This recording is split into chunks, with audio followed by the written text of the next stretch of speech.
My name is Brianna. Welcome back to the Henna Guys Frequently Asked Questions. Today's question is going to be, can you dye your hair with henna alone or does someone need to help you?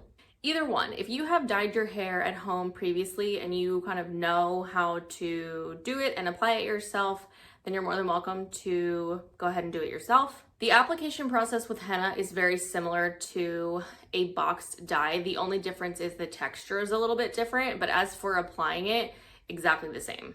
If this is your first time dyeing your hair at home, period, then it may be helpful to have someone there. Sometimes the hair at the nape of your neck can get missed, and it's really nice to have someone there to check that for you.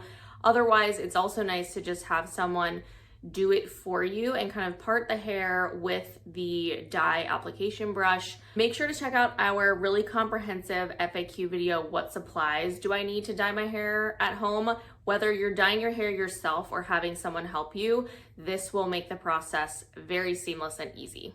That's it for this frequently asked question. Stay tuned for more from the Henna Guys.